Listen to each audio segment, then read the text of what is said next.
Naya mid-range. David will be on the play. It's his number 4 overall seed. Players are ready. They've got their opening hands. Let's watch some magic. Start things off with the Temple of Abandon, top card. Going to the bottom. Chad White with the extremely powerful Evolving Wilds. The necessary evil of red-white mana bases.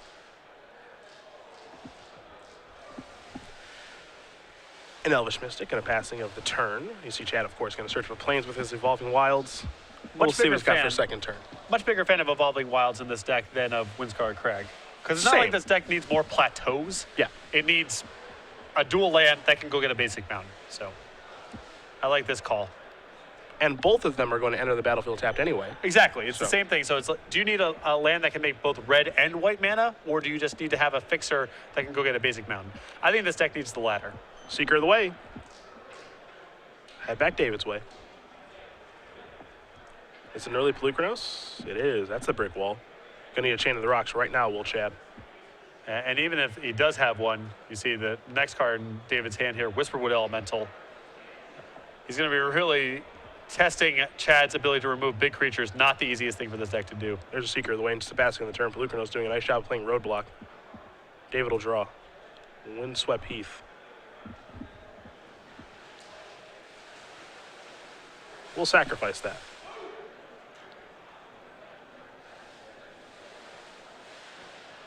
Curious to see what David wants to do here. I think there's compelling arguments for both Whisperwood Elemental and just fighting for 2 and attacking.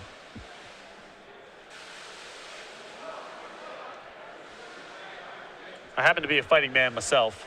You? Didn't have Chain of the Rocks last turn. So unless he draws it, he's facing down a 7/7 real fast.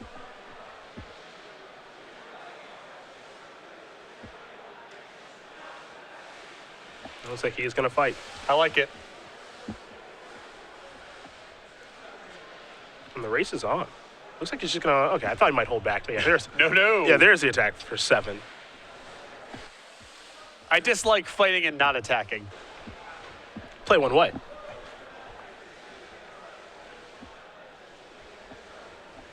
Four mana. There's a Chandra.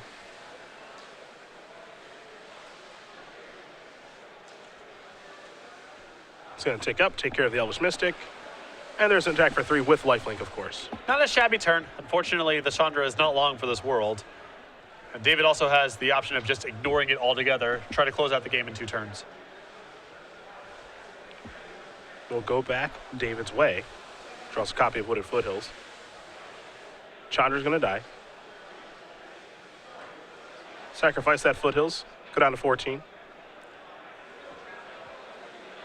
And there's a mountain, and it might be time for Whisperwood. Yep.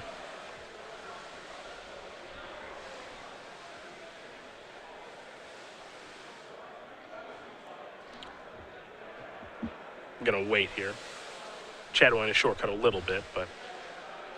Yeah, there's been some shortcutting going on here. You know, neither of these players are really doing anything on the other players' turns. Yeah. They're just sort of doing their business. Draw step, an important one.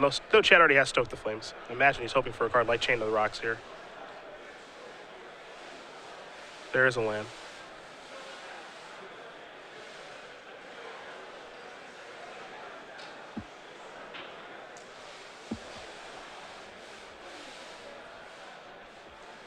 There's a dragon. We're going upstairs. To the skies we go. Put David down to 10. And Chad doing this in lieu of casting Stoke the Flames, trying to turn this into a damage race sort of game. Yep. Connect with the Storm Breath Dragon, hopefully hit next turn.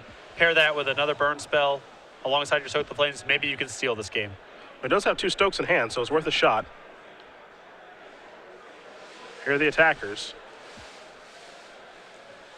It's a chump block very quickly. So 6 damage will come through. White will go down to 10.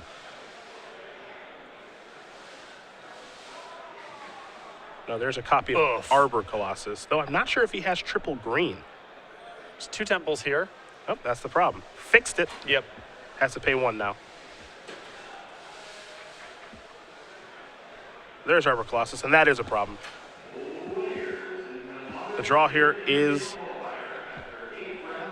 a Mana Confluence. Missed the Manifest trigger, unfortunately. easy to get a little mixed up there when, you know, something like a table spotter says you don't have the right mana for your thing. The draw here is a Temple of Abandon. We'll play that. Take a look at the top card. Stays on top very quickly. Everybody red zone, yes sir. Storm Breath Dragon's on chump blocking duty. Stoke the Flames is probably on kill something duty. And once it's on kill something duty, then Chad can't really win anymore. Yep.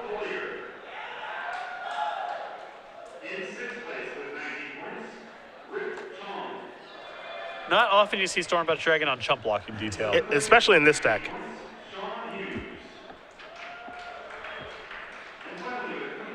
Chad's trying to figure out if there's some way he can win the game. He realizes that there isn't. He's going to concede. David Moline's going to win game number 1 here over Chad White.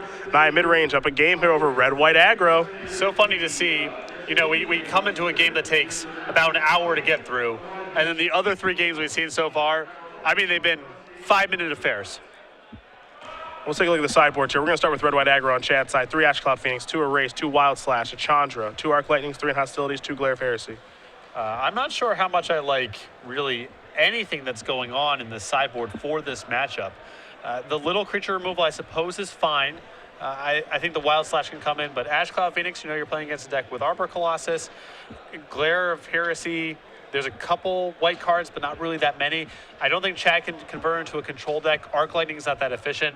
I think the Chandra comes in, the Wild Slashes, maybe the Ash Cloud Phoenixes, but not a lot to really upgrade his deck here. Other side of things for David, he's got 2 Arbor Colossus, 1 Reclamation Sage, a Shaman to the Great Hunt, 2 Destructive Revelry, 2 Nissas, a Xenagos, 3 Glare of Heresies, 3 Arc Lightnings. I think that he can bring in some of the anti-enchantment stuff here, as he can anticipate both Outpost Siege and Chain of the Rocks, and unlocking his stuff is so powerful. So Destructive Revelry, Reclamation Sage can come in. I think the 2 copies of Arbor Colossus, especially when you're pairing them with a bunch of cards that blow up Chain of the Rocks, quite powerful for David as well.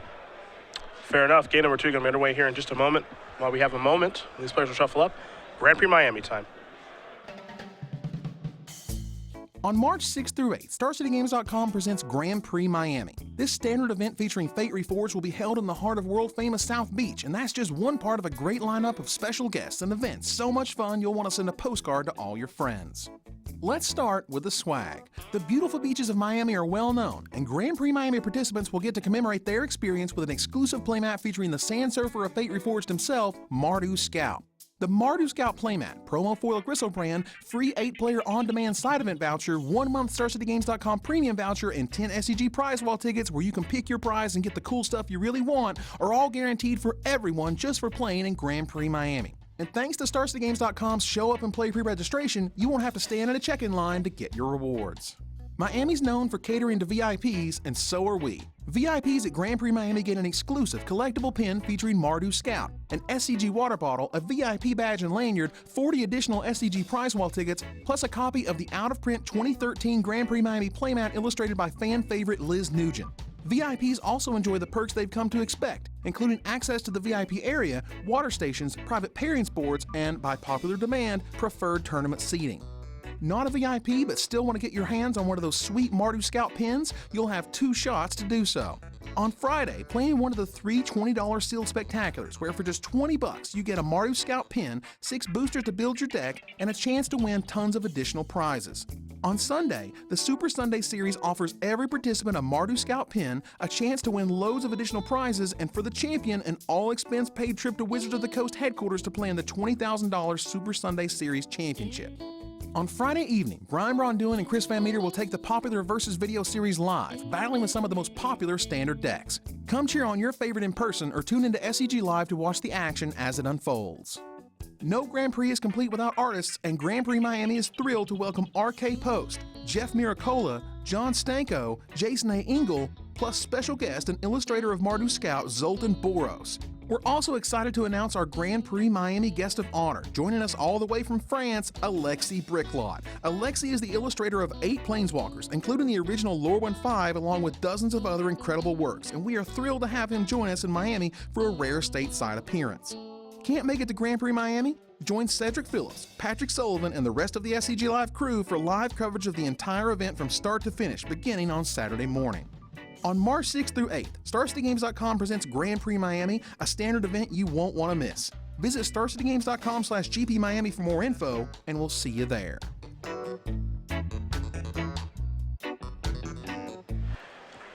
Game number 2 going to be underway here in just a moment. Man, Grand Prix Miami 2 weeks away. That's crazy. So close. And the standard format's been quite a bit of fun to cover, and I can only assume playing as well. I wish I want to play some standard, actually. I just want to play the red. I mean, there's so many decks I want to play. I want to play red white. I want to play mono red. I want to play Abzan against the Siege Rhino for once in my life. Siege Rhino is just not my kind of language. Yeah, obviously. I grew up in Ohio, mid-range, man. Monsters of the mid-range. Yeah.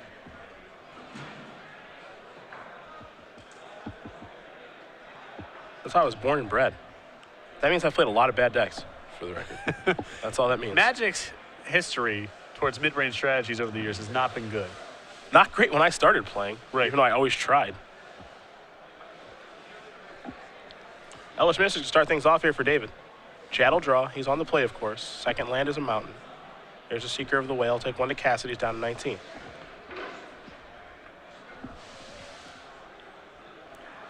Moline will draw. Does have a Courser of Crewfix in hand. There's a Plains. There's a 2/4. Top card of the deck. It's a Wooded Foothills. He'll pass the turn. White will draw. It's a mountain. Chain of the Rocks, very much online. Maybe you better serve deploying Bermaz this turn. Chain of the Rock's a big follow-up. And there is the Bermaz.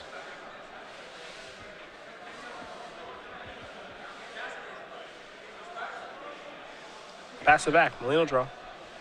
Wooded Foothills, Xenagos on top.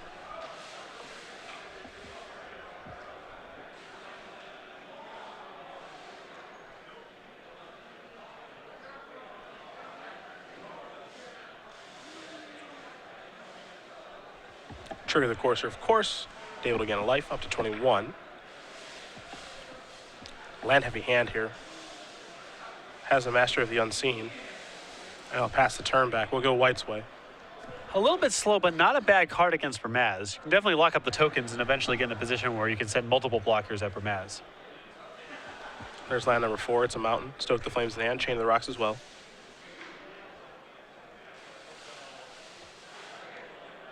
Here's 3 mana. Might be time to Stoke.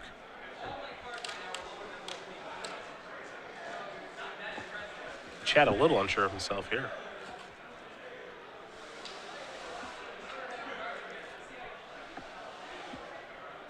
Arc Lightning, 2-1.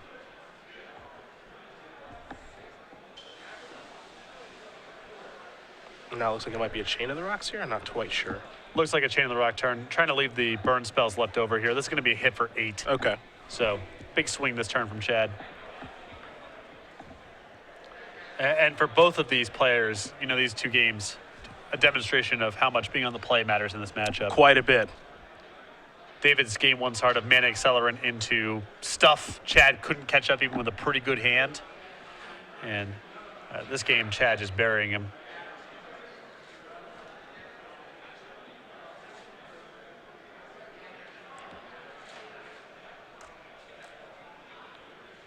There's land number 4. You can see David's hand. It's very land heavy.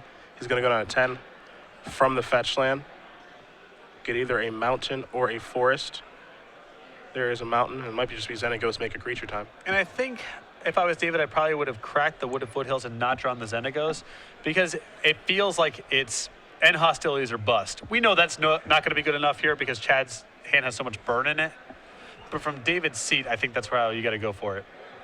Temple. Maybe. Xenagos is a mere roadblock here. Yeah, at this point. You see Chad just starting to do the math. Gets to attack with some vigilance creatures here, so stoking mid-combat's not going to be that hard.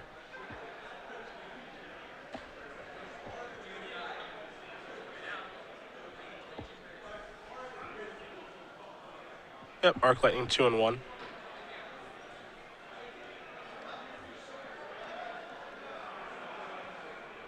And I think he's at the point now where he can probably just ignore Xenagos. Yep. Isn't really doing very much. He'll finish it off. Okay. So attacks for 5. Puts him over to 1. Well, puts him down to 4, excuse me. This is a solid hedge because it's still lethal, and it means that if David, rips some sweeper, Xenagos isn't still in play. Yep. Probably doesn't matter very much. I think Stoke the Flames blocks it up from here, but still fine play. And able to draw a card. Probably his last draw of this particular game as he picked up a copy of Arc Lightning.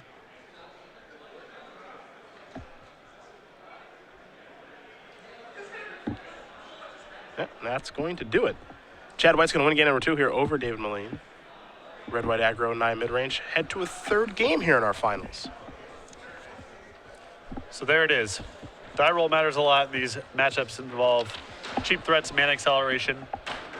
Both players have a top end they're trying to get to. Yep. You can see Chad right now, looking at the sideboard, he's thumbing the end hostilities. When he's on the draw, it becomes a little bit more attractive to try to position yourself as the control deck. You can see he's cutting the Chandras here. Chandra a little harder to protect on the draw, so you understand the logic. But I don't know if this is really the type of fight that Chad wants to pick. I think David's deck's a lot more powerful. Even if he catches him off guard with end hostilities, there's just a lot more staying power with planeswalkers and just very powerful individual threats. I just kind of want to keep it an aggressive slant if I'm Chad. I can understand why to bring in hostilities. I'm just not sure how much that's going to do for you. Yep. Probably boarding the Chandra, the Ash Cloud Phoenixes. I just want to stay an aggressive deck. The problem is that David has so many threats that necessitate a sweeper on their own. Polukranos, even something like Shaman of the Great Hunt, Arbor Colossus as well, Whisperwood Elemental. So if Chad's not playing to the board, David can just put a thing into play and say, all right, as long as you're not playing back at me, I'm just going to use this one thing to kill you. And in those kind of matchups, I think it's very hard to lean on a sweeper like End Hostilities when you are, by your nature, the beatdown deck in the matchup. Yeah. I think it's probably just best to just, keep your deck aggressive. And he's got 6 ways to take care of big creatures. 4 Chain of the Rocks and 2 copies of Valorous Stance. And, hopefully he draws 2 of those. Well, the problem is, and I think part of the reason that Chad might be going to End Hostilities is because with Destructive Revelry and Reclamation Sage, the Chain of the Rocks are a lot less reliable in games 2 and 3. So he might just say, I'm not confident in my ability to handle big stuff. I need End Hostilities to make sure because the disenchants are so powerful against Chain of the Rocks. We'll see how things do get sideboarded here. And then game number 3 going to be underway. It looks like David's happy with this configuration. He's already shuffling. So, again, he's going to be on the play here with his 9 mid-range deck. Number 4 overall seed. Been a great run for him. Only player in day 2 with this archetype. Wouldn't be surprised if he's the only player in the tournament playing this archetype. I mean, with 500 plus people in the room, there's probably another Naya pilot or 2 out there, but definitely an impressive performance. And for Chad, well, just the opposite. Heavily played deck. Most copies in day 2. Of course, different builds are at aggro, but they all fall underneath the same umbrella. And he's in the finals. This is, of our 3 standard opens since Fate Reforged, second time Red White's been in the finals. Had it happen in DC with Danny Goldstein, and now here with Chad White. Always, if not the most present deck, then the second most present deck on our day 2s. A lot of different builds, but the core of it, aggressive creature base, backed up by Stoke the Flames, Chain of the Rocks. It's been putting up a lot of results. It's really just a Chain of the Rocks deck. Yeah. And then it has obviously a lot of other good cards in it. Because the real way to leverage Chain of the Rocks is find something to do with the extra mana. Compared to something like Banishing Light, for example, there's a lot of control decks where they're not going to do something that often with the 2 mana difference, the 2 mana that's left over. To really capitalize on Chain of the Rocks, you need to be going Chain of the Rocks and make a play this turn. Those are the tempo swings you're looking for. And Red-White Aggro does an excellent job of that. Well, Chad going to re-sideboard just a little bit here. David is good to go. Again, he'll be on the play. Last game of our tournament here in Los Angeles, of course, next weekend. We will be in Baltimore, and by we, I mean you and Matthias. Yep. For our first Modern Open. So that'll be pretty sweet. It will be. Some more data to pour through this weekend. No idea what to expect, but I know that Splinter and Twin is very popular, Abzan mid-range very popular, and Amulet Bloom very popular. But what's going to be fun is watching, there are going to be a lot of name players in Baltimore, given the area and what those players are going to play at that tournament. And I have, at various times, you know this, you've edited some articles to this effect. I've not always been the biggest fan of Modern, either where the metagame is at or R&D's general philosophy towards it. I think the format's in a good place right now. I like it. There's a lot of constraints when you're talking about a non-rotating format. You know, you have to accept that the play patterns are not always going to be ideal. But for what the format is, what the parameters are, I think it's in a pretty good spot right now. David going to take a mulligan. Chad going to decide. Looks like he's going to keep. Now, I'm really looking forward to seeing the results of that Open Series event. Me too. And, of course, after that, Grand Prix Miami. Then, I think, Dallas, and then a week off. And then Richmond. Yeah. And then Season 1 Invitational. we'll be in Richmond before you know it. Jim Davis currently leading things here for Season 1. Don't think anyone's going to be able to catch him. David keeps. Wooded Foothills down to 19. Feels like an Elvish Mystic. And carry it in his hand as well. If he's got some top end, Chad's going to really struggle to interact with it.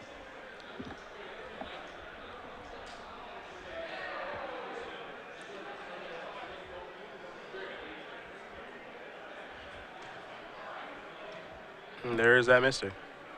White'll draw. Wild Slash off the top. Rubbed the top of his deck and it yielded Wild Slash. Pretty much perfect.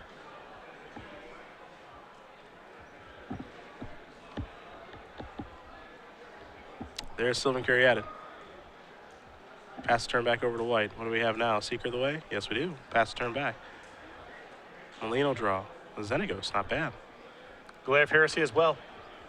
Has the option of either killing the Seeker this turn or generating a 2-2. Generating a 2-2, very risky play because if Chad has any removal spell, Xenagos is down. Looks like Dave's going to go with a safer play. Glare of Heresy takes care of that. I like it. There's also just not that many white permanents in the red-white aggro deck, so that's a factor too. And that's Rabblemaster. Goblin token coming. There's an attack for 1. I'll pass the turn back. Looking for the real deal. I don't know about that. It's debatable. Not the Chapin Imposter Goblin It's token. debatable. He wants that City P joint. They all run into most creatures and die, so.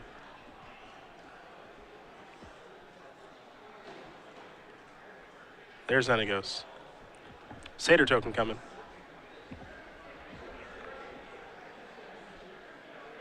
Hanging back on defense. White'll draw.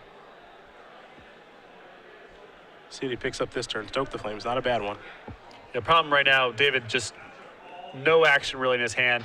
Chad with a lot of good options, a lot of good insurance. David's going to have to draw very, very well from here to keep up.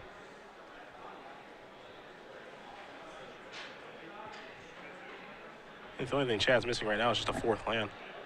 I think he has a copy of Outpost Siege in hand.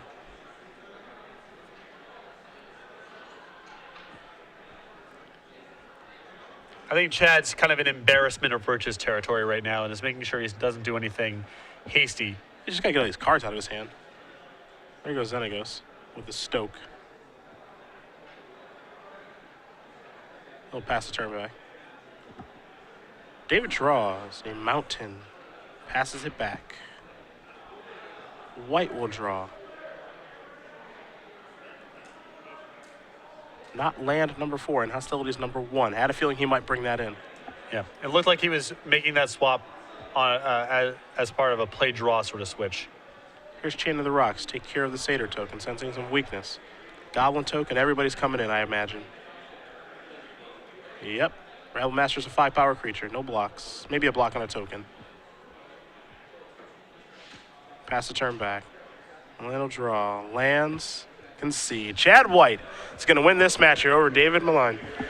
2-1. Red-white aggro finally has its trophy here on the Open Series thanks to Chad White. A great run for David Moline, just playing his own brew. Got very close there. Unfortunately, just game 3 mulliganed, flooded out, and Chad's draw was awesome. So not a lot to be done there, but also, of course, congratulations to Chad White. Well-deserving champion of the Standard Open. $5,000, 25 Open Series points, and an invite to our Season 1 Invitational. Chad White, Star City Games Standard Open champion here in Los Angeles.